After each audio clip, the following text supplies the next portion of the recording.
No, 22nd. Is it? Madam Mayor, it is 5:03 and we are live. Thank you very much. Good evening, everyone, and welcome to the City of Lake Worth Beach, Monday, January 22nd, 2024, workshop on mobility and vacant lots. May I have a roll call, please? Mayor Betty Resch, Here. Vice Mayor Christopher McVoy, Here. Commissioner Sarah Maliga, Present. Commissioner Kim Stokes, Here. Commissioner Ronaldo Diaz. Here. Thank you very much. Let's have the Pledge of Allegiance by Commissioner Stokes. Pledge allegiance to the flag of the United States of America and to the republic for which it stands, one nation, under God, indivisible, with liberty and justice for all. Thank you. Okay, do we have any updates or future action or direction? Hearing none. Item A, discussion and update regarding progress to date on a mobility plan by WGI. Good evening, Mayor. This is William Waters, Community Sustainability Director. We have representatives from WGI that have a presentation about our update on the mobility plan. Is it running, Shayla? Because, you know, I'm a little technologically disadvantaged at times. It's running, but if we could make it full screen so everybody can see it. Sure. Top left. Yeah. Well, that's top middle. Sorry. It's okay. Whoop. Help is on the way. Okay. There we go. Perfect. Thank you. I'm going to turn it over to WGI. Good evening. For the record, my name is Lisa Nissenson. I'm Vice President for New Mobility and Connected Communities. I'm joined by Tyler Tornice, Senior Planner, who is going to be co-presenting with us tonight. Let me see. Just a quick status update. Of course, we've been doing this for about a year now. We kicked off in February 2023. We've held numerous stakeholder interviews. We formed a mobility task force. The first thing we did was we looked at plan and funding alignment, just to make sure that whatever we proposed would have strong backing for funding sources behind it. We've been gathering data and analyzing that data, and now what we're going to present tonight is how we've come up with prioritization criteria and metrics. Ongoing is public outreach. We did have a kickoff community workshop last April. We had a workshop with internal stakeholders, police, people who know the schools, city attorney, just so that we My could on the apologies, ground. Wait, YouTube hold on. one is not moving. We're still stuck on the first page. Oh, okay. But again, help is on the way. Sorry about that. That's okay. I just didn't want you to get too far into it and have to repeat.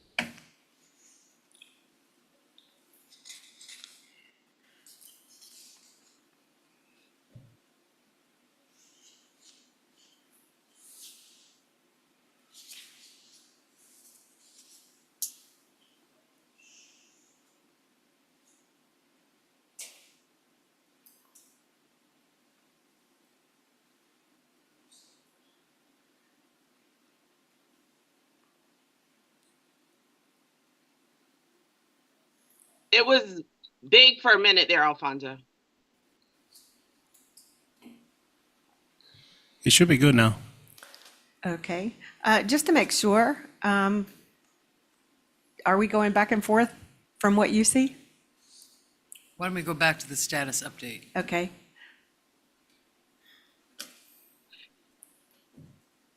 There we go. So we should be seeing status update. And now we should be seeing public outreach summary. You do. Okay, awesome. Thank you.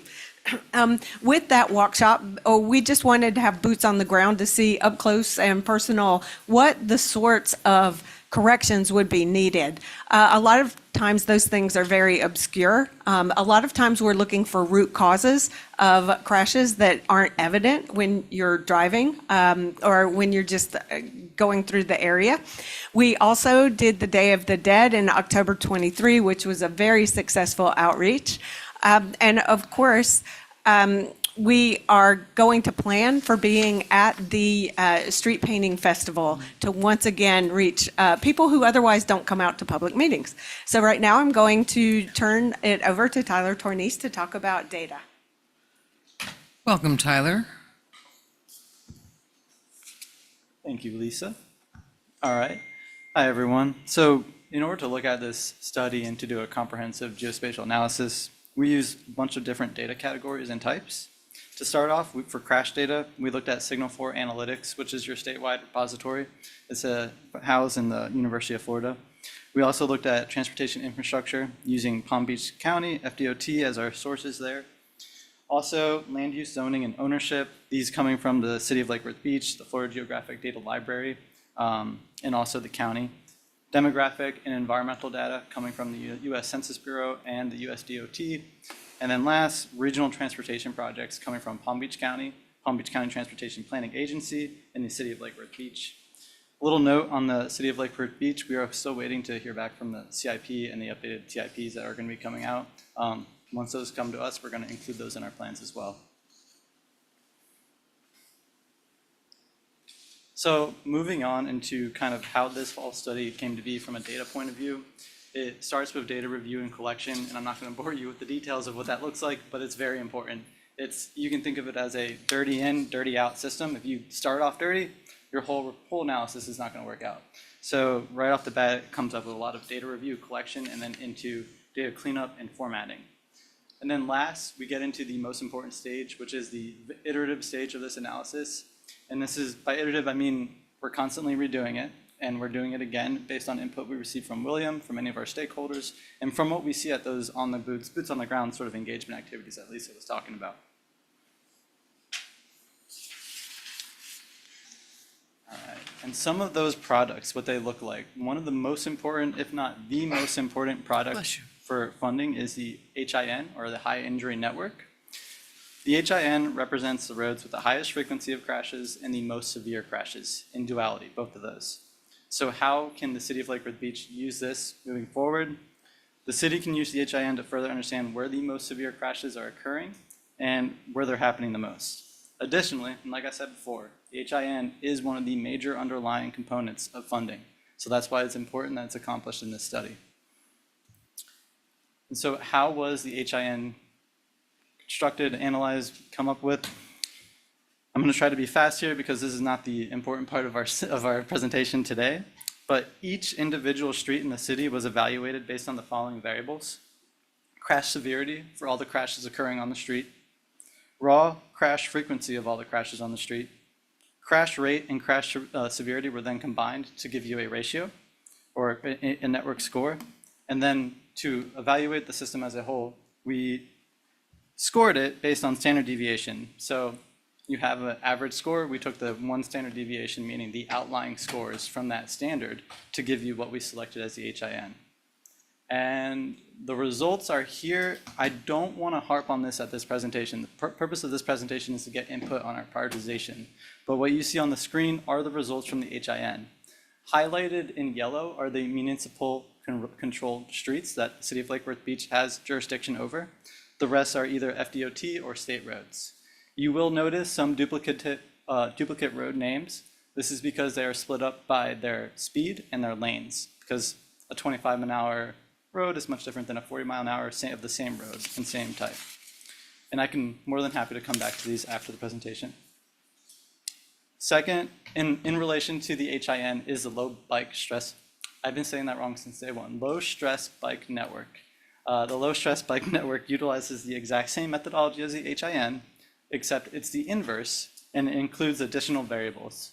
These additional variables are the posted speed limit, the number of lanes, and also connectivity to the TPA's planned bicycle network in your own city.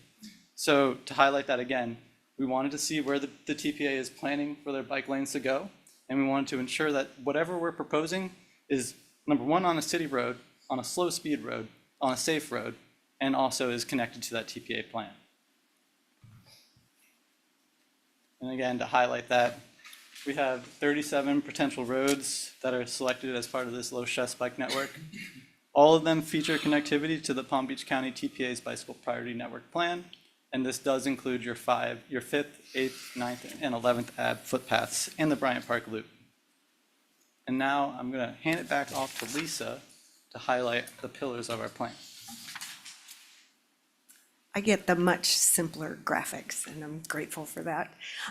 When choosing metrics, there's usually categories so that it's not just this big data dump. And when we were assessing all of the different inputs we got from you, that we got from the community, that we got from our analysis, we came up with 5 different pillars. And these reflect things that are also in your other plans as well. Again, that plan alignment's very important. And the 5 that came up are safety, access, funding, equity, and sustainability. A lot of these are actually composite metrics, and so you may be looking at this thinking, hey, where's land use? Or, hey, where are we talking about different parts of vulnerable users? Those are embedded in these different categories. When we were looking at prioritization, we took the first crack at giving each one of them equal weights. And this too was part of our assessment of how we should be weighting these different criteria. So we did decide that they would be equally rated. There are 25 metrics that are included amongst all these pieces of the pie. So what does it look like with the prioritization? And I'm going to hand this over to Tyler. I'm sorry, because it keeps getting more complicated, more of the variables, but right off the bat, those 25 measures that Lisa was just talking about that go into our analysis, and I'm going to read them just to be quick here. It's U.S. Department of Transportation Justice 40 classification. So is an intersection within a district that is labeled disadvantaged by the U.S. Department of Transportation. And then 4 or 5 distance variables: distance to middle school, distance to high school, distance to elementary school, and distance to bus stops. Air quality. Is this intersection on the HIN? The count of pedestrian crashes at this intersection in particular. The count of bicycle crashes. The distance to park, distance to daycare, distance to senior center, distance to grocery store. The number of low transit ridership.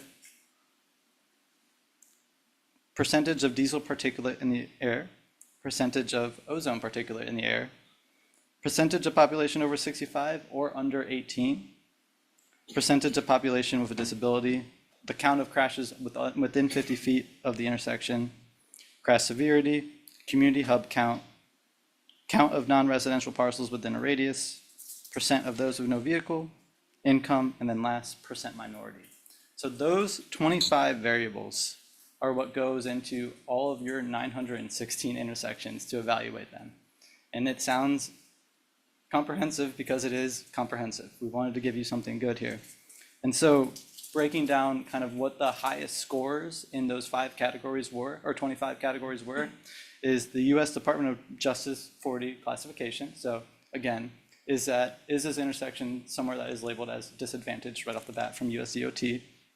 The distance to schools, distance to bus stops, and then the air quality. And so with that being said, we had the results read out, and they're very small on the top right there. And again, I'm happy to stick on this at the end and review it, but I wanted to jump in and update you guys also on the survey results. Madam Clerk, this will be on the website, correct? I know it's on the agenda item. It's on the packet. There is a mobility page on the website, and we can work with the city clerk's office and Keith Sullivan to have this transferred over to that once it's been given. But it was part of the backup as well. Okay. And just a real quick one, when you talk about disadvantaged intersections, Yeah.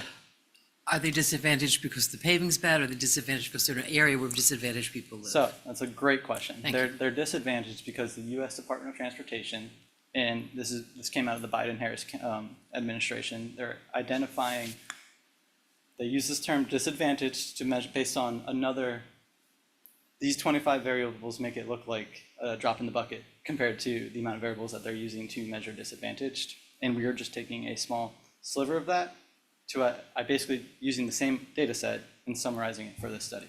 Okay, but that doesn't answer my question. It's all of the above. It can mean distance to, yeah. I'm more than happy Well, to. that's vague. Okay. The idea is identify as many weak points as possible so we can get these communities money. That's what, Because you said you narrowed it down to a few. we narrowed it down based on this study, correct? Okay, Yeah, okay. and we included some that the DOT doesn't include. Thank you. I know, it's a lot. It's a lot. And then jumping into the survey You, results. you narrowed it down to the ones that apply to us. It's not like you're Right. just like, Not only that too, Yeah. we narrowed it down and added ones that made sense for what, we knew the city needed, yeah. Great. Okay, and so survey results. We opened a survey in late October, October 26th. It was open for 68 days. We closed it on January 2nd, 2024. The total results are that we had 131 respondents, and you can see on that pie chart how it's broken up between English, Spanish speaking, and Creole speaking.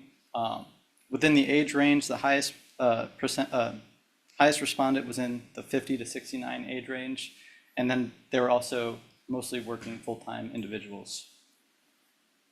Next, we looked at what part of Lake Worth Beach do these folks live in. 89% of the respondents for the survey do live in the city of Lake Worth Beach. 59% work in, and then you can see the breakdown of where the respondents lived with the chart on the left and the map on the right.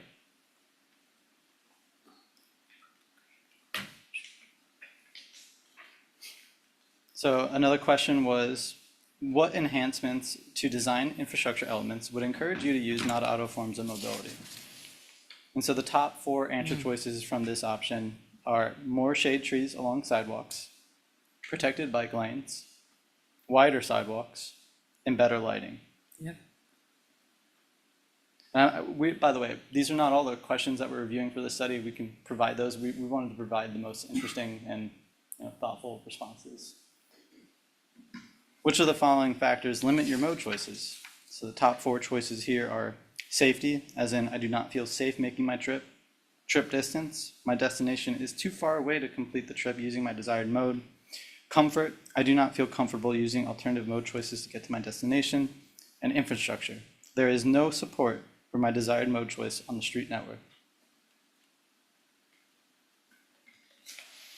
So this is an important one, especially for the commissioners. Which areas in Lake Worth Beach would you be interested in accessing via non-auto forms of mobility? So this is walking, biking, e-scooter, electric bike, any of those. And so the number 1 choice was downtown Lake Worth Beach.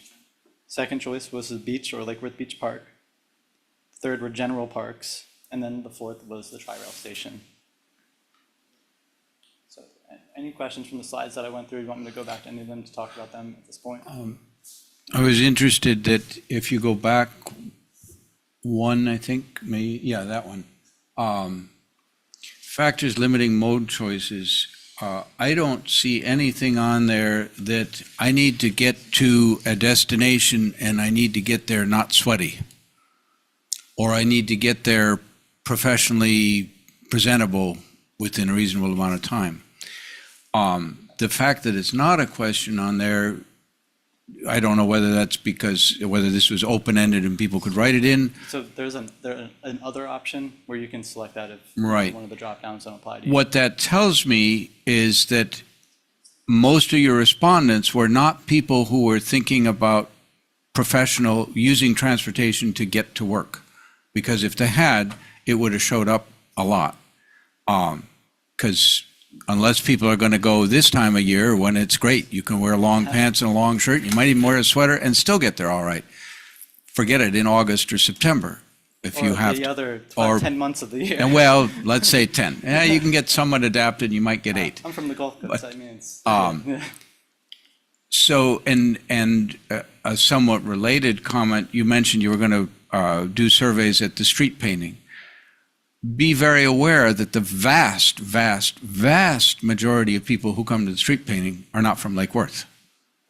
We actually experienced that a little bit at the Day of the Dead festival as well. That's one of Somewhat. your questions, though, Yeah. right? Yeah. So like, one of the screening So, questions is, do you live here?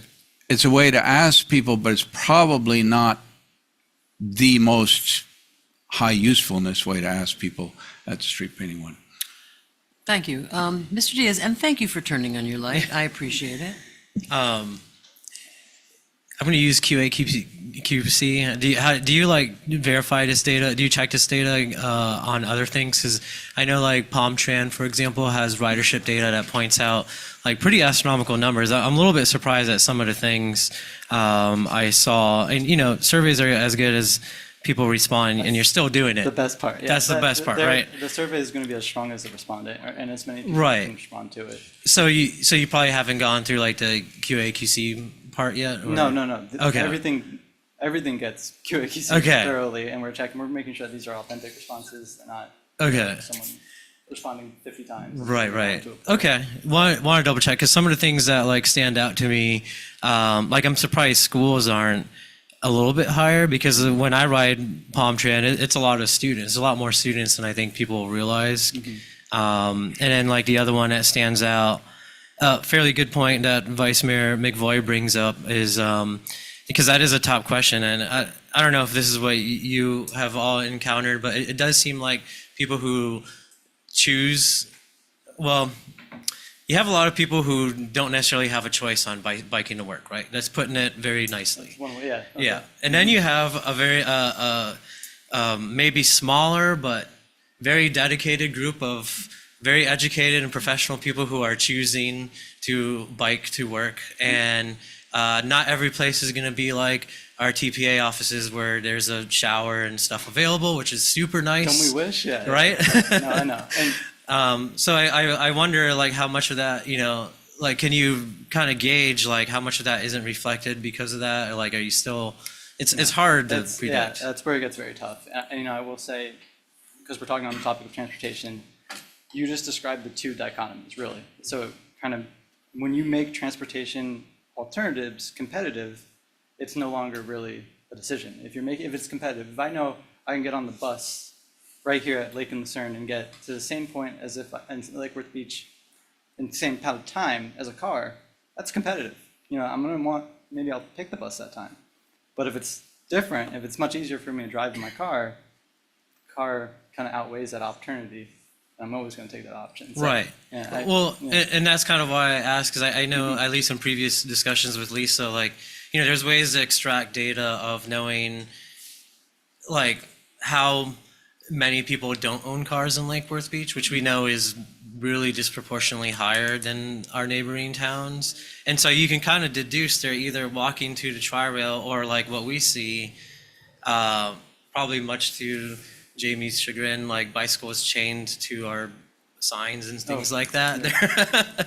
So there are a lot of people using bikes and like, you know, are we like, is there a way to, you know, even going maybe a little bit beyond survey results to understand, like, are we really meeting the demand that's needed? And especially looking at future demand that often isn't discussed. Like, I know we talk about it, or at least I bring it up in TPA quite a bit, is the conversation is often dominated by like, you know, our long-range transportation plan. What are we going to do about self-driving cars and blah, blah. And I'm like, okay, I love that talk because I'm a bit of a geek and I love technology, but that is 50 years down the ride. 2045 is usual. Maybe, RTP right yeah. Now. So, I mean, yeah, you're right. It's about But 30. meanwhile, you know, we've been asking for like the top thing, more shade along sidewalks, protected bike lanes. We've been asking for that for decades, and we haven't caught up to that. And you look at, you know, e-bikes and the sales of those and how those are fast outpacing cars in most places. And like, are we, you know, I guess what I'm getting at is for this mobility study, I would love,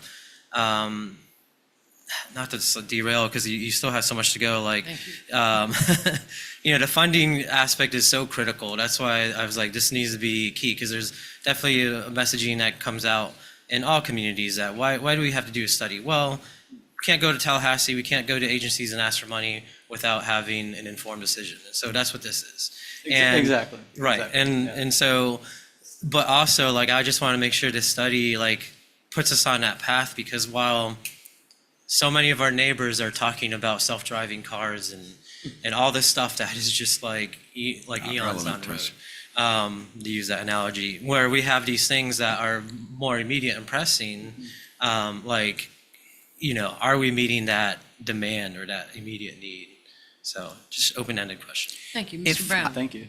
If I might interrupt, we did have some of the challenges in getting responses and participation from the public school system, and maybe they can elaborate on that, but we did expect a much higher participatory percentage from the schools and school-age people, but that didn't quite pan out how we expected. Too bad.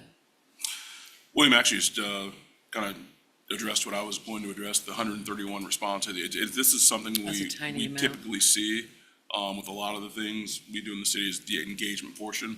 It's hard to get people to actually take a few minutes of their time to submit something Desperately like hard. this. Totally. And that's why, kind of going off of what you said, Vice Mayor, as far as like the street painting festival, and a lot of people will probably be from outside of the city. But same thing, Dave, that we're trying to get to these events where we have a lot of people just to get some type of engagement. Because if we don't, we end up with an even smaller number Right. and don't really get a good data set. And just over the years, it's still kind of a struggle trying to find out how do we get more people engaged to just give a few minutes of their time to just give us some information. Was it by any chance put on Facebook, on the city's Facebook page? Well, Yeah, I remember, I don't remember how I saw it, by email. Yeah, and it was on the site for quite, was it 60-some Yeah, they days? said 68 16. days. Yeah, It was- it was the banner on top of the website where we were trying to push people to the website. Yeah. Very easy. As soon as it comes up on the homepage, just click that and. a few We had minutes of your paper time. versions at 1900 and customer service in the library. And one thing I don't think we should necessarily dismiss the visitors who come, because we make it a lot of really interesting, creative ideas as to what other communities are doing Yep. and what they might expect when they visit Lake Worth Beach. And as the hotel comes online for Gulfstream, there are going to be expectations for mobility of people visiting because they're not going to want to have a car. And we know we've got a parking challenge. So if we're able to compete with other cities that these people have visited in terms of mobility, we'll be one step up. Thank you. And I do want to add to what William just said about the other visitors. I just remembered at the Day of the Dead event, actually, we received really, really great input from non-locals because they're traveling to Lake Worth Beach. They're experiencing Lake Worth Beach as soon as you get off those highway ramps. And some of the things that we'd get are things as residents I don't think you're kind of conditioned to. You see it every day. You're like, oh, this is that one blind corner that I know to be careful with. But someone visiting, once like a month, they're like, hey, this turn is dangerous. I couldn't see anything right there. So we got some really good input there. Ms. Malega? Thank you, Madam Mayor. I think there's a direct correlation between the ages and some of these responses, because if you're 50 to 70 years old, with all due respect, and if you have a job that's anywhere more than 5 miles out of the city, you're not going to want a bike. So I looked at the age and I say, okay, 30 to 49 and 50 to 69 years old, most of those people, and they work, right? They're working full time. So I'm like, the direct correlation for me is that they work further than being able to bike. And Tri-Rail probably doesn't run that way. I did take this test, the survey. I actually had to do it twice because I got kicked out, but that's a different problem for another time. I also realized that when you put up the numbers for which streets were high impact out of the top 25, 6th Avenue South is 8 out of 25. And that's a huge staggering number, and that's something that we don't even own.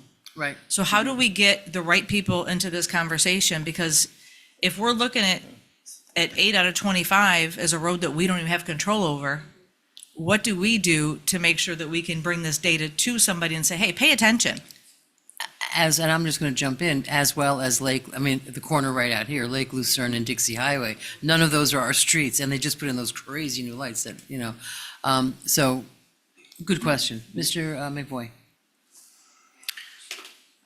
Can I respond to that? Oh, sure, Commissioner Milligan? Yeah, sure. I mean, you really have champions all around you. You have the TPA, and they will be your champion for both the county and the state. And without the resources to keep engaging them on these plans and, to bring studies like this to them saying, hey, we have unsafe streets. What is the county doing? What is the TPA's plan? How can we work together? That's really how you address those issues. Because you're right, the city of Lake Worth Beach does not have jurisdiction over those roads, but the ones that are highlighted are yours, are ones that you can improve, are ones that you can prioritize, and that's why we're here today. Got 6th Avenue South highlighted. Part of it is a municipal road. No. Yeah, 6th Avenue South, the city owns from Dixie Highway East, and then from Dixie Highway West, that's county. Oh, okay. So Good if to you, it's hard to tell based on that, but yeah, it's broken up. Okay. Mr. McVoy, real quick, if we can keep going? Madam Mayor, you did jump in, I'm calling on you. okay. try not to preface it, though. One thought, and I don't know how you address it in terms of surveys, a thought that comes to mind, and I'm sure you've dealt with somewhat, is the difference between things that are easy to measure and things that are important.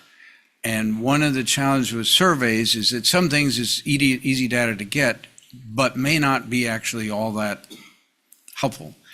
I don't know necessarily how to get beyond that, and I don't know whether it's within the scope of things, but simply being out walking in the community, you see a lot of stuff, or biking, either way.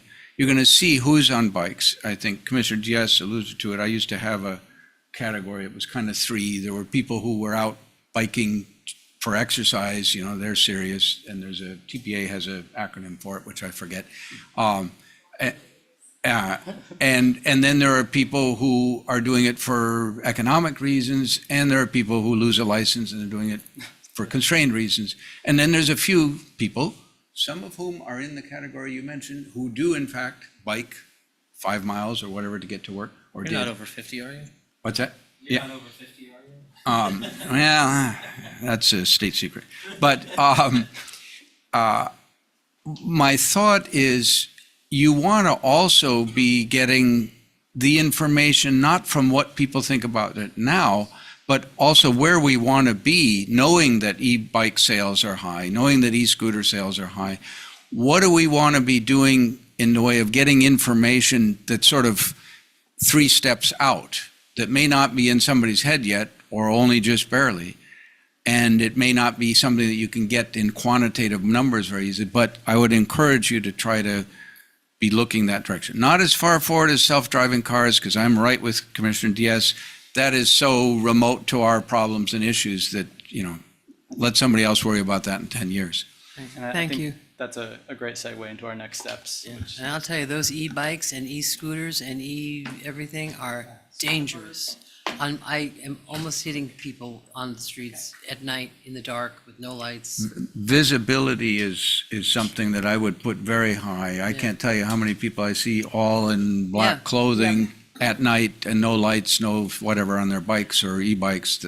E-bikes are better. They're tending to Right. illuminate them more, but that is a real concern. So before we jump into the next steps, I do want to say a couple of words of some of the questions that came about, especially addressing some of what's called latent demand and how we measure that. And that's that forward-looking topic. And I will say that there's a lot of forward movement on the methodology for how you exactly think about, okay, how do I unlock a bike rider? And where are they in my city? And what does it mean to have e-bikes? Because that unlocks even more. I have been talking with the TPA to see if they would be willing to do a latent demand study for their area. A lot of the information is based on things like location-based data that's very expensive to get, but that could be something purchased at a regional scale to better understand the factors where you can start to map out who's exactly is going to be biking between these different points, because the average range of an e-bike ride when it's shared is close to 6 miles. It's unclear what it is for owned bikes, but again, that would be part of that study. At bottom, though, anyone on an e-bike tends to enjoy a really good bike network. And so if we go forward with the low-stress network, we are in some ways addressing the unlocking of that demand. But really, this day and age, data can help you figure things out at a much granular scale. And part of the recommendations could be to go to TPA with a list of studies and a list of projects that we want to see done. And they're very open to that. So they were part of the interview groups, and they're very eager to help with some of the mobility going forward. Great.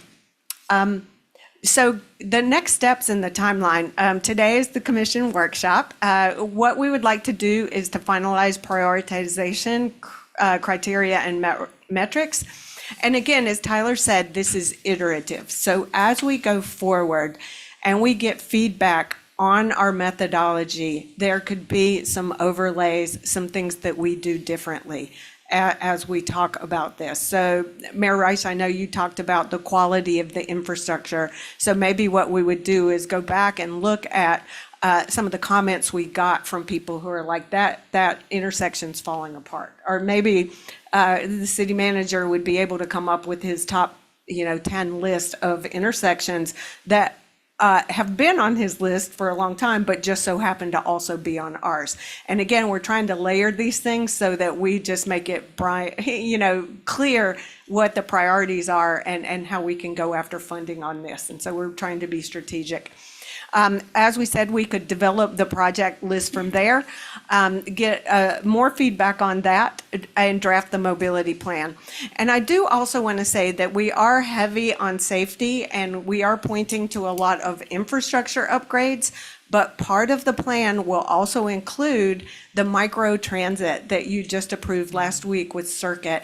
We have worked with them in other mobility studies, and they really are key to unlocking some of the mobility for parts of the city that may not be right exactly downtown, but where people want to have more of those rides.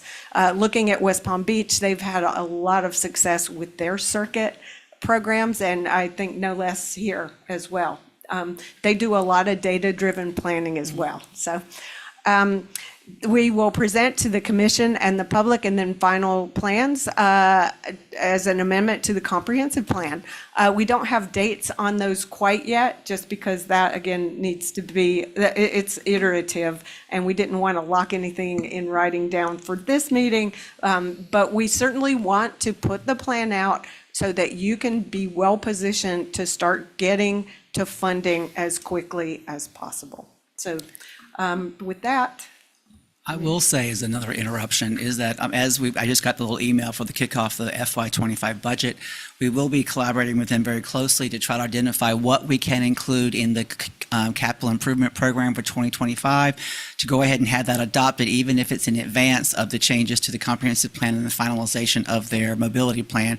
So we can at least have that out there, and if funding sources come up, we will have adopted that policy, which they can use as support for applying for grants or other types of money that may be available. Thank you. I have a question. I think it's on topic. I hope so. The DOT comes to us and said, we have this plan. This is what we're going to do. And Dixie Highway is one of them. Right. And I've gotten a lot of feedback about this one-way Dixie Highway north, one-way south, and the turning. I love a turning lane. But generally speaking, there's 2 lanes on either side so that you're not stuck behind a car. So is there any way that we could figure that out or work that into we have noted that in our plans, and we're working with FDOT to see how to integrate that into the plan. integrate? The Dixie Highway project. Okay. And 'Cause I any think, other I would like, and the feedback, I've driven it for 100 years, and it's, Yep. I cannot imagine there's going to be one lane going north and one lane going south. Again, we will put that into the plan because it is part of mobility, and street design is part of mobility. So Okay. Mr. McVoy? I think Mr. Diaz. Mr. Diaz? I think that's an important project to include. I look at it from a different viewpoint, quite honestly, and maybe you're just being really nice, but I think a big thing that's missing often is education on these projects. I mean, Okay. I know you've seen it with the Divergent Diamond in Boca, for example, and like the HIN numbers are kind of key in that. And I know it's only been online for so long, but the improvements are there, and I know change is often difficult, but that's almost to be expected because planning is a professional field, and it's not something that you expect, quite honestly, like any layman to really totally understand. Because when you drive something every day, that's one perspective, but understanding like the nuances of like, why do we have a dwell point in front of CVS, for example, which is probably a driver of accidents. I was surprised. I honestly, at the list, the takeaway that I took was that, what was it, Lake Worth Road and Holiday Drive was number 1. Yep. There's a median there, and it's a one-way road. You can only turn off of Lake Worth Road onto a one-way road. And the fact that that is number 1 kind of speaks volumes about you go by that every day, and you might not assume that that's a problem, from a planning Right. perspective. But when you look at the data, it gets highlighted, and that's how you resolve these issues. And when it comes to lane repurposing, Lake Worth Road is doing it now, just outside of town. And I know it's excruciatingly painful right now. The construction is pretty bad. They're doing a lot of milling. The road surface is not in its best condition it's been, but all said and done, when it's done, the improvement is there. And I think that's something that I think I've brought up in previous meetings when we've talked about this study is there always is a need in everything we do, not just mobility, but there's always a need to explain why certain things work better, right? The reason why 2 travel lanes with 1 turning lane works is because you have 2 travel lanes that are dedicated to travel, and you eliminate somebody stopping in the middle of a travel lane. And we live in the age of cell phones, so somebody just for half a second texting can cause an incident, right? And the data kind of shows that. And I think it would be helpful for the community to have, and I don't know if it's too late in this session, I mean, I think we all need to do better, TPA, us as a city, to just kind of explain that planning is a profession. It's a professional field that has a lot of thought going into it, and there's a reason. Change is often pretty scary, but there's a reason for it. We all ask for shade trees. We all ask for protected bike lanes, but we live in a city that turns out they didn't really have the hindsight. We don't have things like setbacks on our public roads, so we don't really have space for that. Not about to take certain businesses that are right up on a sidewalk, so we have to go the other way. That's another reason for it. But I think when you explain things, there's ways of explaining things, and I don't know what the answer is to it, because maybe this week is mobility week, because on social media, of course, I'm like the mobility nerd, so I get all these my lives, Instagram live is filled with planners talking about interesting mobility projects that they're doing across the country and other parts of the world and things like that. And there's ways that you can explain, at first, yeah, I get it. It looks a little bit sketchy. People aren't the best drivers, but we aren't planning a community that's just for drivers. We're planning a community for all users, and there's a way that we can explain some of these changes so that people can kind of come to understand, right? I always use the analogy, if I go in for surgery, I don't go to my surgeon and say, I know you're a heart surgeon, but I kind of have some thoughts on how my arteries should be laid out. I mean, I think you give some credence to the professionals. And Go ahead. when we develop the project list, with each of the projects, we will recommend some sort of treatment or some sort of change. And with that, we will explain what it is, what the research says, where it's done in Florida, how it's funded. Just go into a lot of details about that treatment and why we chose it. I just wanted to assure you, Mr. Diaz, that I am fully aware of the reason we have middle turn lanes, just also, Well, I know. did not escape me. There's more a comment of it's easier for us to have something to be we have this material, as opposed to answering 100 different things. But yeah, And experts to have that never point. misjudged anything. Miss Malika, I think, was next. Okay. Thank you. I'm reading the funding options that you have up Yes. there. Can you tell me a little bit more about RAISE? And I see minimum $5 million project site. What does it really entail? So the RAISE grant is one of the biggest that is given by USDOT. Usually, they are the larger projects, a minimum of 5 million. You will often see 2 or more entities going in on the grant. West Palm Beach was just awarded a RAISE grant to help fix the drainage around Roosevelt Lakes, which has historically been a lower income neighborhood subject to a lot of flooding. It's got a lot of streets that are contributing to the project, and so that kind of hit all the buttons with the RAISE grant. It does require a 20% match, and so for that reason, a lot of times the applicants are years in preparing, raising the money, getting the partnerships together, making sure that they have a solid grant program, working with their elected officials. So the really thinking around a RAISE grant are some of those really larger scale type of programs. And what we can do is look and see if there's anything that we think would be ripe for that sort of project, or if we get direction that you would like to think about this going in with other municipalities or with the TPA, to really do something that involves multiple streets, for example. That would be a reason. The reason I wanted to ask is because we have 3 streets in District 1 that are susceptible to major flooding. Okay, And it's drainage system, and there's no variance. And our water director, Mr. Heedy, and I went out and did a ride along, and he did some top level looking at it to say, okay, why is this doing this and what can we do? Okay. And I know that we're just starting that conversation. all right, We also have streets down there that desperately need sewage, drainage, repaving, curbing, okay, the whole 9 yards. So that's why I was asking it more detail, okay. because it's something that maybe, again, it could take years to plan for, but it's something that we could possibly look at. Okay, Thank you. $5 million gets spent fast. Mr. McVoy. absolutely. Two things. One, just a large scale comment.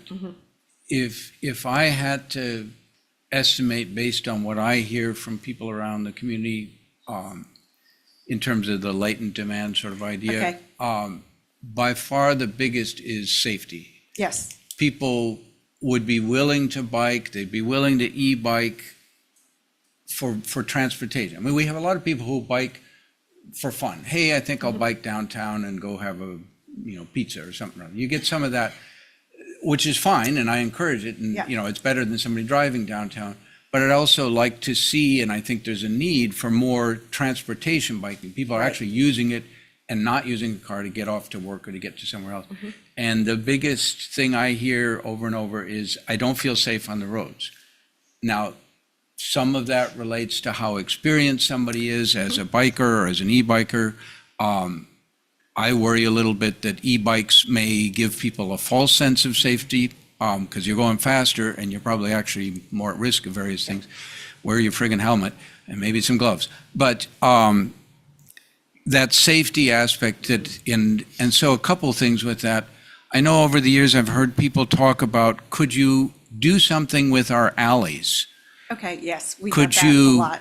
Could you somehow build at least some degree of bike paths? Because everybody, if you have a bike path that its own bike path, doesn't have cars on it, obviously an alley's got to cross roads all the time, so you got to deal with that somehow. Yep. And the surprise factor that a car doesn't expect a bike to come out of an alley is a significant deal. But within the alleys, people are going to feel a lot safer, and it uses them. So that's one thought. Other solution, I don't know on safety, but I do hear Commissioner Diaz that professionals on it sometimes have some ideas that we don't have. Yeah. Then to come to Dixie Highway, I would say amen to what Commissioner Diaz said, that if you ask the average person, do you want to narrow the number of lanes on a major street? The answer you're invariably going to get is no. And I would almost say that's somewhat of a knee-jerk reaction that no, it's busy already, it's full now. How could it possibly be any better if you make it narrower, fewer lanes? And I think what Commissioner Jess is probably pushing for hard, and I would echo that, is because it's non-intuitive, Right, which it is non-intuitive. It doesn't seem like it makes sense that if you reduce the number of lanes, you're going to get a benefit out of it. Now, it's pretty easy to convince, or easier, let's say, to convince people that it might be safer. And you can show them that Dixie Highway is one of the unsafest roads in Palm Beach County. That ought to be on our horizon. When somebody says, oh, no, don't do anything to it, are you willing to take the responsibility for that being the most unsafe road? People die on that road with some regularity. I wouldn't want to take that responsibility. I'd want to take responsibility for making improvements to it that make it safer. But the part that I think is so critical is, and that I can't emphasize enough, is various people, whether it's TPA or you folks or others, doing either visual simulations or something that, not numbers, not data, Right. but visual, that helps people see, hey, if you do this, your throughput actually is either about equal or it may even go up, which is counterintuitive. But if you can show, look, these models actually are worked out and they kick the teeth on them pretty well, or kick the tires and they work. I think there's a very big need for that because of the counterintuitive part. Okay. And help people perhaps see, what would this street look like if it had fewer lanes, it had full tree shade, it had a bike lane or a bus lane or some of those other things.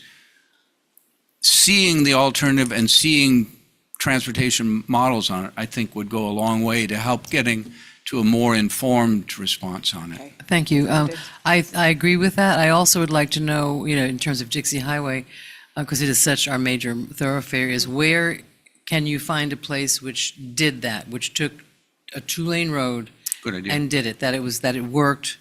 I'm skeptical. I mean, obviously. So show me where it happens, where it's not just a plan. I love planners, they're great, but where a planner said, that's a great idea, because a lot of times things somebody designed the 10th Avenue North exit, now they're changing it, but some plan, there's some so that would be helpful as part of it. Absolutely. Good Okay. points. Okay, I see 2 lights on. Let's go to Mr., first was Kim Stokes.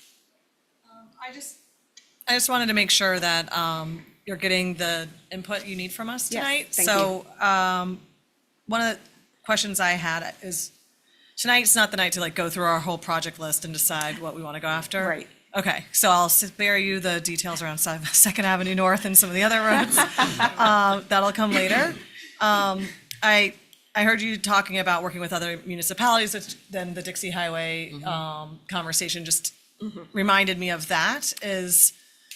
Do we have plans on trying to, and ways of coordinating with our neighbors to the north and south to see, as people travel between the towns, how we're working together to make that a better experience? That is not part of this mobility study, but again, in the recommendations, it could be kicked into the list of TPA into their recommendations, because they would be the logical convener. Okay. And again, a lot of those studies rely on some of the origin destination data that we don't have scoped into this budget, but again, would be such a good investment down the road. Okay. It's and- just, go ahead. Well, just so what kind of direction do you need from us tonight? Tonight was just an update. Okay. But this feedback is valuable, very valuable. Okay. As we go forward to the next public outreach forum, so that we can factor some of the comments tonight into that. Again, that iterative nature of how we reach out. What I would say is, as you've listened to this and you've gotten input from communities, and if you hear from the public, if you have ideas or suggested projects or locations where there are issues, email those to me and I'll share them with them, and we'll see if they get evaluated. One thing that's going to really drive Dixie Highway too is having a better understanding of the type of traffic that's on Dixie. How much of it is cut through traffic just driving through, they don't want to be on 95. Oh, yeah, well, but they're going to keep coming. I mean, Well, that's not gonna- necessarily. I mean, if you make it, more comfortable to be a local collector versus a regional or multidisciplinary, multiple municipality collector, it might peel off some of that. Okay. And then we've really got to deal with that road being coordinated with Palm Tran, because the right of way, as we all know, Right. is not the greatest. That's- However, if we get to a point where we can identify potential redevelopment locations where they would come up, we could adopt like bus pull-offs or places where to develop here, you're going to have to dedicate some more land Right. to the right-of-way, which the MID kind of did. They've reserved this place to be able to put parking in front of their project, and Deco Green is putting parking in front of theirs on their own land. So that's one way to achieve that. And if we have more data, we can put it as I won't say as an extraction, but it can be a way to put it in the land development code that will give you credit for it, for sustainable bonus and for your FAR and stuff. But this is one of the precursors for developing on Dixie Highway. It's going to be more of a challenge on the east side than the west, because the east side, the lots are so shallow already. But that might, bring up the discussion, well, maybe the east side of Dixie Highway is more apt for really a focus on residential development, which is in our code now, versus mixed use. And then the more intensive mixed use is on the west side, where there is more room to hopefully encourage donation or better utilization of private property to enhance the public right-of-way. Yeah, great. Love that idea. Thank you. And it just occurred to me as we're sitting here, Dixie Highway north and south of us has 2 lanes going in either direction. We're the only town that has it going one way in each direction. I mean, as we're sitting here thinking about it, Lantana, I'm thinking driving down Dixie Highway, there's 2 lanes on Lantana going north on to West Palm. It's 2 lanes in each direction. We got skunked. Mr. Brown. I just wanted to mention, in talking about the communities north and south of us, back in 2017, the Palm Beach County Transportation Planning Agency did have that US 1 multimodal corridor study, which was the 42 miles from basically Camino Real and Boca all the way up to Indiantown and Jupiter, which is looking at specifically that. That was the whole purpose of that study, was how are we going to connect all of these eastern communities from basically Jupiter to Boca, looking at the exact same thing we were looking at here. And just to kind of, not to belabor the federal, the Dixie Highway thing, which is US 1 as you get out of Lake Worth Beach, that consists of multiple typical sections. So it's not like we're talking about going to 1 lane for that entire distance. There were so many different typical sections depending on what actual crossroads you're in between, where the road kind of meanders as far as, is there a turn lane, is there a bus pull off, like all these different things that are in there. So it's not a consistent the entire way where you would be stuck behind like a bus if a bus was stopping. You're And now talking all in the this city, traffic- in our city. Correct. Yeah. Correct. Great. So it seems like there was a little, because I've gotten questions like that as well. Yeah, What I if hear a I'm- lot from What if I'm people. behind a bus and now I'm stuck here the entire way from Right. north all the way to south? And that's not the case because there's so Well, many different. that's typical good news. sections. I Like hope. driving so. to the Keys. Yeah. Yes, There's it's always, not they like going build, to the no, Keys. but they do, they build in that lane, that Yep. pass lane, so you're not stuck the entire way Yeah. down. Correct. Okay. correct. Also, keep in mind, PalmChan just is deploying technology. I mean, this is public, so it's not a big secret, but, you know, lights are going to change as, you might want to be behind a PalmChan bus, so let's put it that way, because they have technology now that can communicate with the stoplights that are going to synchronize them a lot better and make them smoother. But I would love to close this with this story. I think you'll appreciate this. In this town, we have, it's a very bicycle-friendly town, with a lot of bicycle advocates, and there's one bicycle advocate who's very vocal. We all know and love him. I won't call him out by name, but you can guess who this is when I tell this story. But one of the things I do on Everglades Coalition is we as a nonprofit that I sit on a board of, and we organize a really big conference this weekend. It happens to be in Bonita Springs, a whole 150 miles away. This bicycle advocate very seriously walked up to me at our Martin Luther King activities. Hey, Ronaldo, are you going to the conference? I'm not sure. I'm not blah, blah. Hey, what's the best bike route to take there? I'm like, it's 150 miles. So I wouldn't expect anything less from our Lake Worth Beach residents. So Is he retired? yeah, pretty How much. long does it take to bike Does he have an e-bike? 150 No, miles? no, you know him. It's still. He's dedicated. He's dedicated. He's very fast. If you ever ridden with him, he's very fast. Okay, but- let's keep Yeah. moving along. These folks want to get their report. Let's try to keep our self. So this is the last slide, actually. Oh, okay. And want to work very closely with the city manager on aligning these and seeing if there's a strategy as to what we do in what order. So, Awesome. Great. thanks.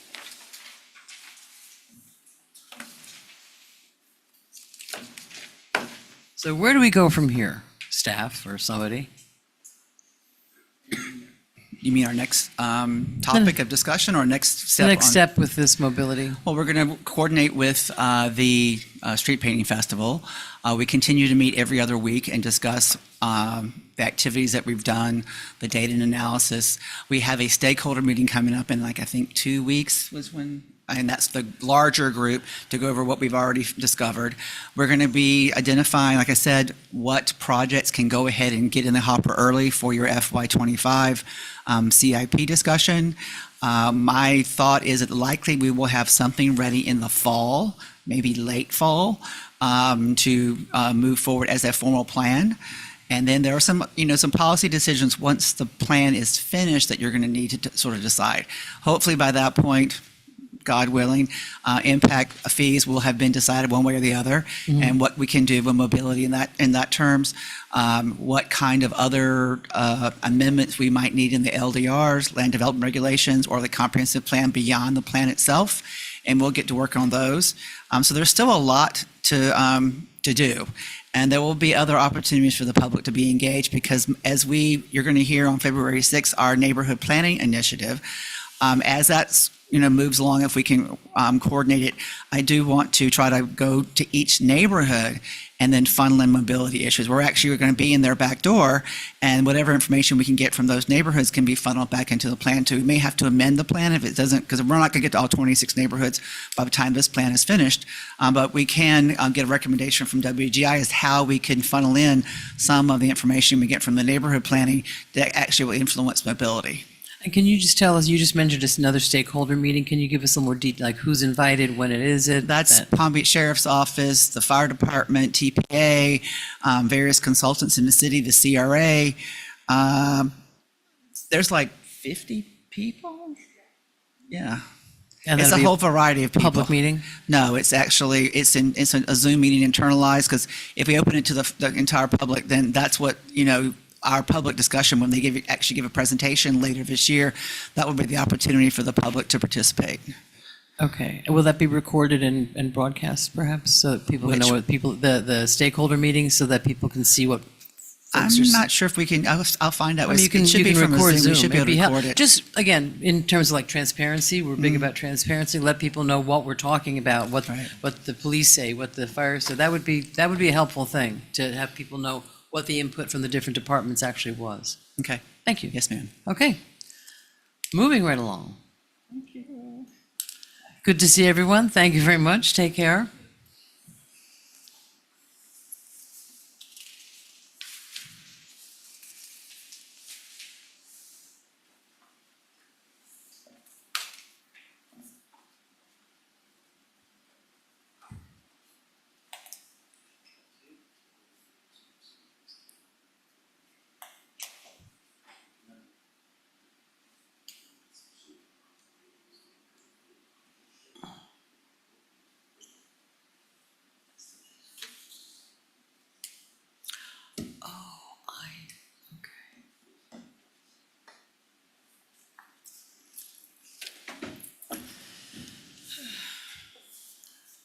All right.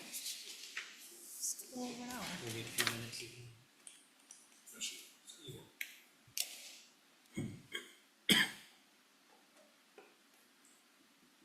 I printed out this stuff. I wondered why there was a sales contract. Now I know why. But I didn't bring it with me. Oh, here you go.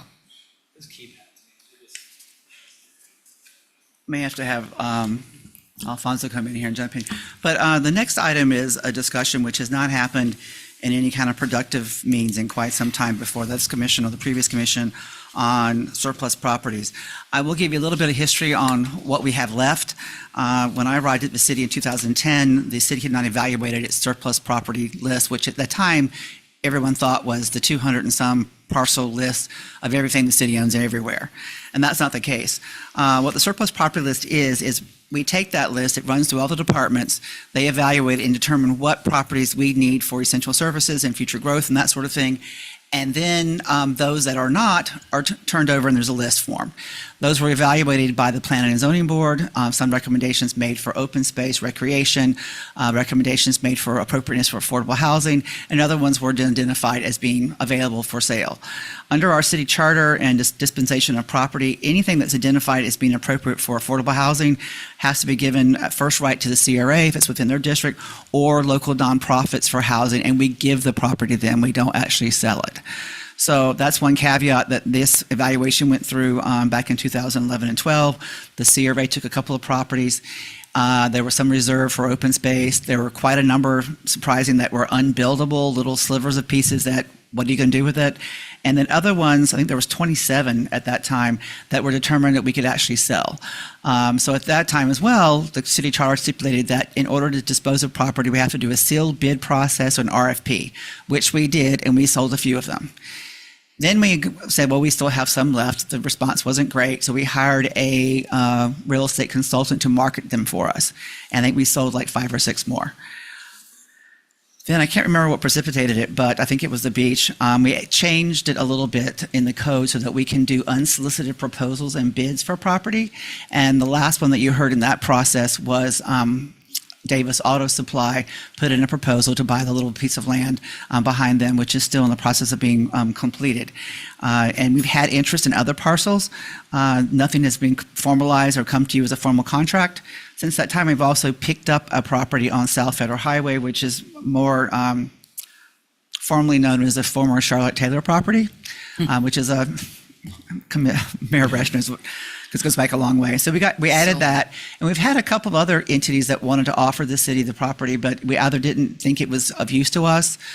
We do have foreclosure proceedings on 4 or 5 properties, whether we will get those properties or not, and then whether they're, I think in all but cases but one, they're probably likely appropriate for affordable housing through the CRA.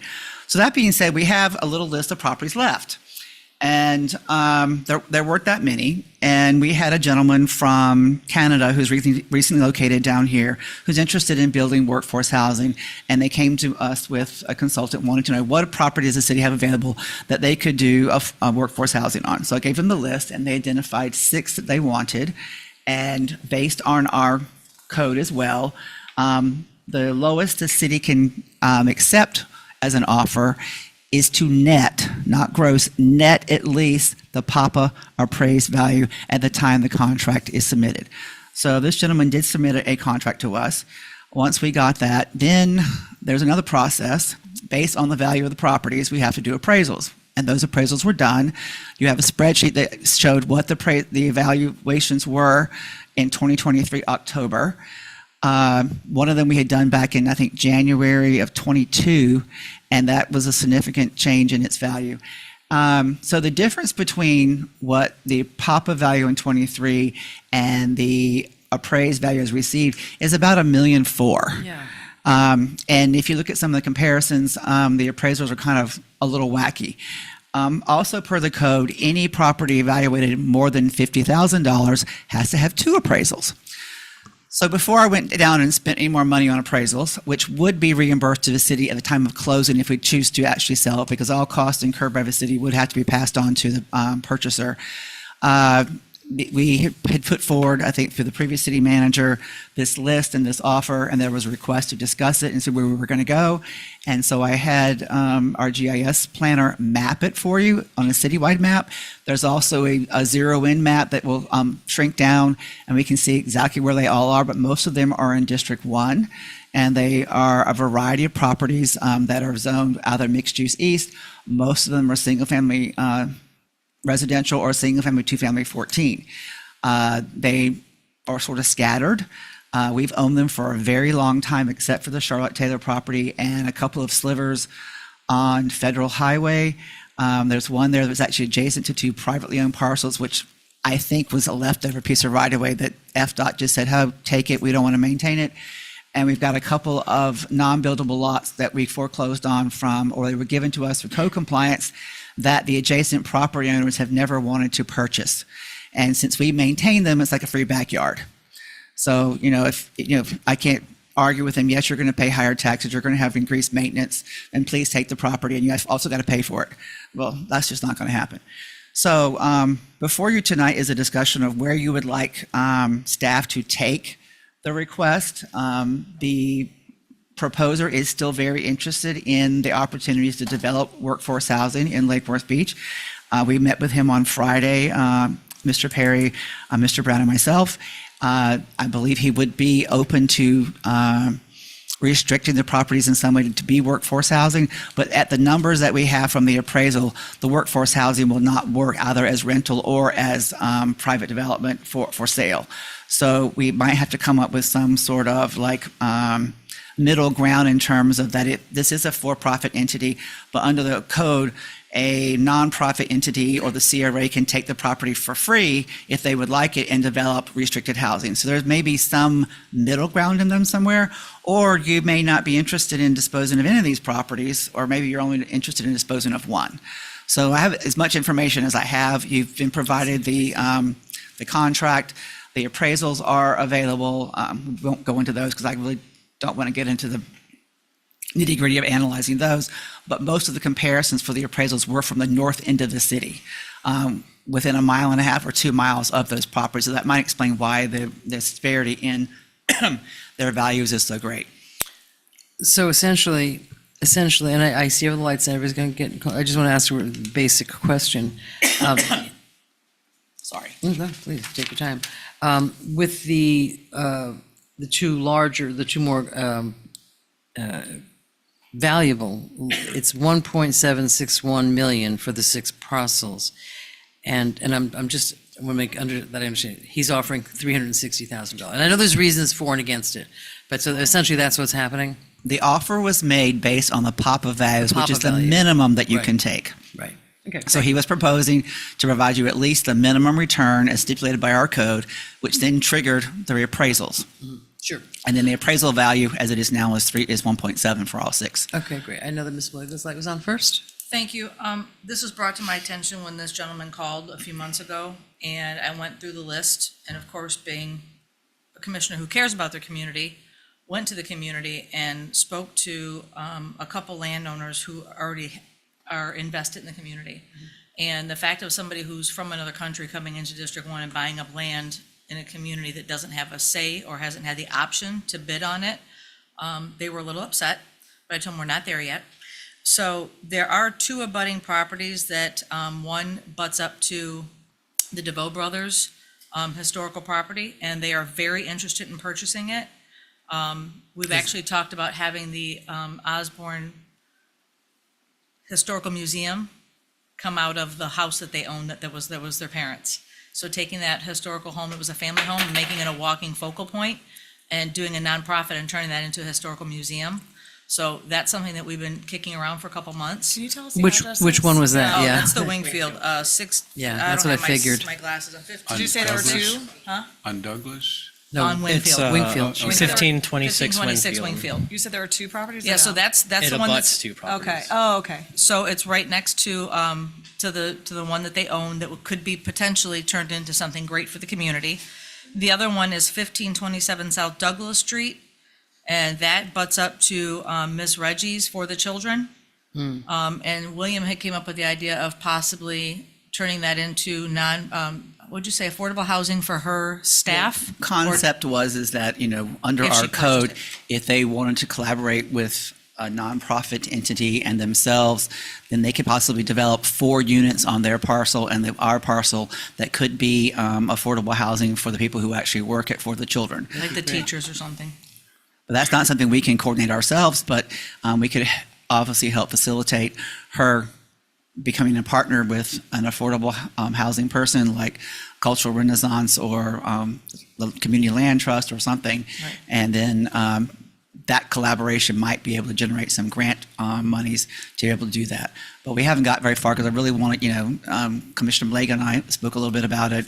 And there hadn't been an opportunity for the 5 of you to talk about this together and give me some consensus, give Mr. Brown some consensus, and we can That's move really all I on. have to say on this, is that there are some really tiny slivers that don't make sense, that you can't do anything with.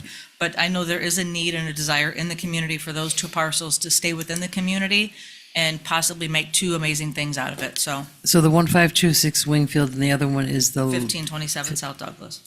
Okay, I'm just looking, at the No, map. I'm sorry, that's the wrong one. That's 725 Latona. Latona, that's what I Yeah, thought, okay. Yeah, Um, I had the Oh, wrong wait, one highlighted. Latona, not Yeah, Yeah. yes, ma'am, 725 Latona. 1526 Wingfield is that big empty lot right across from the gym. It's kitty corner, yeah. Yeah. Yep.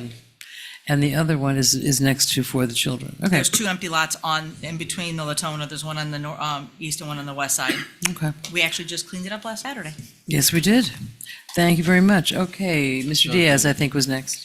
Yeah, I mean, Reusing lights. I'll throw another couple of properties in there, really all of them. I mean, but Lake Worth Road, the 1702 is another one that kind of throws up a flag on me because Yeah. we do have a little bit of infrastructure there. We did do a zoning change a while ago, and one of the main concerns from the community was, we don't want this block to be overdeveloped, especially on that tiny corner of a lot. Like you said, it's unbuildable. So I'm curious what That lot is buildable. that one is buildable. Is that down on the corner It there? do- That's the one on part corner of the of the circle. No, it roundabout. does have either an injection well or some kind of easement on lift the station north or end something, for the water sewer, but it was discussed at one point as being included in the Perch project, which was with CRA, but that didn't happen. And it, because of the way it's configured, there's not a huge number of units that could be put there. And even with the zoning, it's not big enough to get any kind of density bonuses except for affordable housing. You maybe could put 8 units there at the very max. And that'd be a lot. Yeah. And let's be real, on that roundabout, it'd be a challenge. I'd like to see the egress study on that, but that one stands out to me, and quite frankly, all of them do, because and I don't know how to word this, because I know we're supposed to take every offer pretty seriously, but I mean, quite frankly, these are all single-family home properties.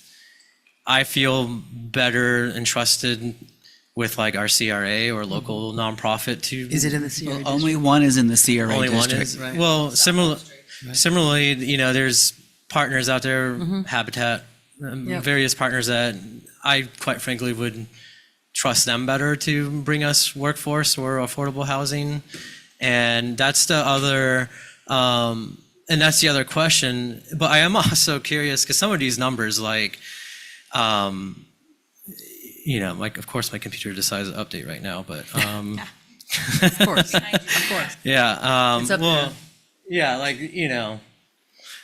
the 311 for the Douglas, and then the 394 for the Lake Worth Road, which is like prime roundabout. Right. It's like, that valuation doesn't make total sense for me. So like part of me is like really curious about what these are actually valued at, so that we can get, a better deal in the future, or no, but. Exactly. Everybody thinks that on. That's why, if you want to move forward with something, we do have some money in this fiscal year budget in the 160 foreclosure fund to get some additional appraisals if you want them. Right. And we can have a second party do those. And that's where my curiosity is. Like, I kind of want to know what the current appraisal is on these, but I also, I'm just gonna say the quiet part, I don't want to like shoot ourselves in our foot. Like, if we want to pursue one of these future partnerships and Yeah. whatnot, I also don't want to maintain these, just so everyone knows, we pay taxes, we have to maintain code, we do everything. And if we come with an appraisal and it comes back in today's market that these properties are worth so much more, we have to take that burden for however long it takes to make a move on it. We don't pay all the taxes on them. And keep in mind too that No. if they're identified to be utilized as affordable housing for a nonprofit or the CRA, we give them the land. Right. And I we can I do haven't that done ASAP. affordable housing grant work in a long time, but the higher the value of the land, the higher the match they can use to get more money from somebody else. Oh, okay. Okay. That's a good, okay. Ms. Stokes? Thank you. A lot of you covered some of my questions. Is it that they want one particular lot or something, and they're just like, we'll take everything off of Well, they everything else? evaluated them all, and he was determining which ones he felt that he could do single-family residential on.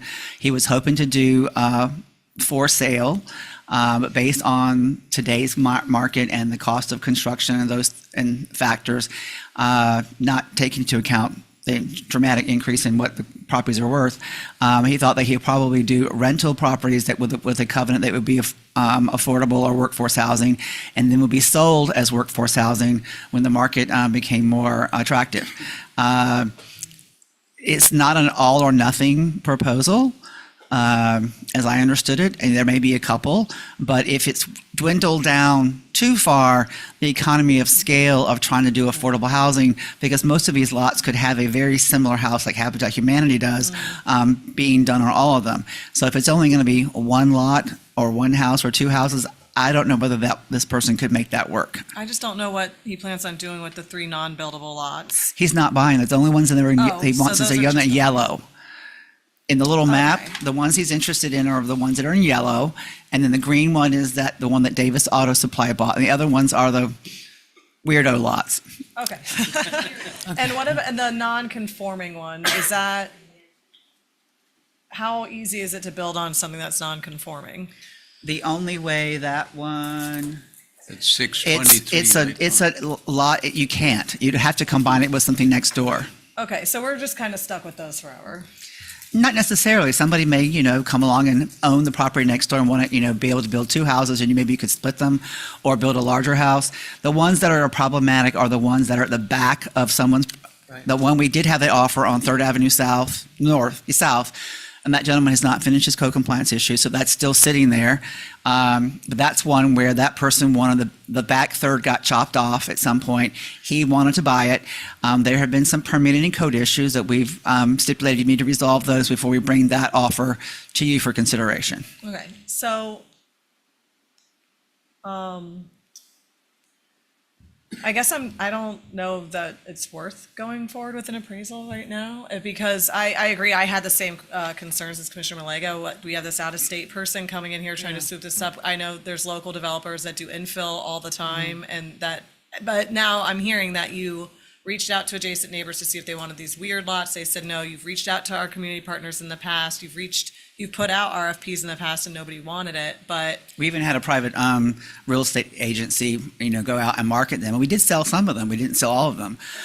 and that was a different market. That was probably 2 years before COVID, Yeah. like Right. 18. And then the two properties you mentioned, of course, are a different story. So, yeah, I don't know that we really need to go forward with the appraisal, but I would like to open it up to see what the possibilities are working with For the Children and that other property as well. The Wingfield property with Wingfield. the DeVoe family. Right, well, and see, and then if we do that, does that go out? Do we open that up to Well, that just would- a specific Well, no, it purchaser? Or it well, has it to- would work in the sense that this person did. If the family DeVoe wants it, they give us an unsolicited proposal to buy it. And then we would maybe just do the appraisal of just the property that they're trying Well, to that one, we purchase. already have an appraisal for it, and Right. so we'd have to get another one because it's worth more than $50,000. And then Right. what we might propose to you is we average all of them together, the two appraisals, and come up with some number, and it's probably going to land around 180. He's been very eager, but I told him to wait until we all had a conversation because we wanted to make sure that it was not, him putting the cart before the horse. Right, yeah. And then I hope that the community understands that just because like something comes to us and we have a discussion, this is the first time that we need to consider it, but I Right. hope they don't think that anyone out there thinks that we're like going in with this out-of-town developer without hearing from them first. Right. 'Cause we need to be able to have conversations that, like this in the public without No, people getting worked up No, about the it. community knows, because when this first came up, at one of our neighborhood meetings, we talked about it. I said, Okay. but staff slowed them down, and there's a process, and once that Yeah. process comes to the commission, then the community will know more. Okay, good. Thank you. Mr. Brown? Yeah, I just wanted to, and William alluded to this instead of Commissioner Diaz. These are properties we've had for quite a while. There have been many opportunities for other partners to do something with these or offer to take them. I just wanted to remind everyone, we are maintaining these lots, the city, whether it's the city or our outside contractor that we utilize. And there is illegal dumping that someone might call me about all the time. I'm not looking at anyone. I couldn't imagine who that would be. So there is a maintenance component to these as far as continually having to clean up the people who dump on them, having to actually do all the landscaping. So we are maintaining these properties as Yeah. well, and we've been doing it for a very long time. So What I just if- wanted to throw that out there Thank- as well. Always things to consider. Have we approached Habitat for Humanity and community Recently? partners and who's We can do that again through the CRA, and I know that Commissioner Malega and Ms. Oliva were looking at, I believe maybe you were involved too, Mayor, in discussions with how the CRA was going to spend the ARPA money that was designated for Right. affordable housing, and then the money coming from Lois Frankel, and there was interest in collecting properties for those. The one in the CRA is in South F Street, and there have been some things that have made them less marketable by us than otherwise, because South F Street was a location identified as possibly where we could move one or more of the property buildings from the L&M way back 6 years ago now, I think it is, or however many years ago. And then that was determined that that was not going to be feasible. And then the South C Street property, which is 100 by 135, was on a reservation list from the original evaluation as possibly a location for a park. It does fall on the corner of an unimproved right-of-way and that street. But we don't have any plans to move forward on any new parks as of yet. And so now we have identified that if you've approved, thank you, the Open Space Recreation Master Right. Plan, and whether or not it will generate, I know it'll generate a need for a park, whether that's the best location or not, I don't know, but it is a a piece of collateral or land that might be, you could swap in some fashion, kind of like how you did with the station down on 6th Avenue for electric, the Right. transformer site. Yeah. You might be able to like swap it with somebody else who's got a piece of property that we would like to have in a different location, because we don't own anything in District 2 or 3, which are two areas that are sort of deficient of walkable, accessible park. Right. We did have, actually, every property that was in District 3 was purchased. And we had several vacant lots there and a quadruplex. So those were all purchased because that was the most advantageous financially at the time of the properties that we had. Mr. Diaz?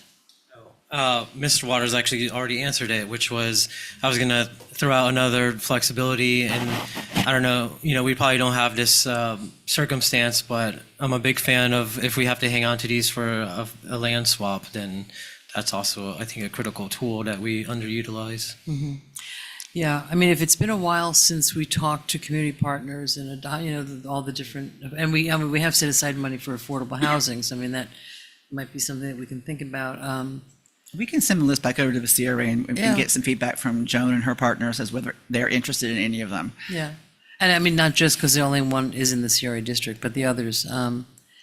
It just seems like, I mean, I'd like to buy all of them for $360,000 too. Right? I'll make a better offer. So where are we? I mean, we're not making a decision. The consensus tonight. that I'm hearing is that we approach Jonah Levy and the CRA and her community partners, even though a lot of them work outside the CRA, Right. Habitat for Humanity, Adopt a Family, and see if they're interested in any properties. Great. Then we also, if somebody has a connection to speaking to Miss Reggie at For the Children about whether she'd be interested in partnering with another entity to utilize those two parcels, one that she owns and the one that we own on Latona, and then also approaching the DeVoe family to see whether they want to put in an unsolicited bid for the Wingfield Street site. And that takes care of, I would suspect we may only have one or two or three of them left at the end of the day. Great, thank you. Mr. Diaz? I just That are Commissioner- buildable. I'll say that. Better buildable. That are buildable. Commissioner Stokes' comment previously kind of reminded me of something, and that's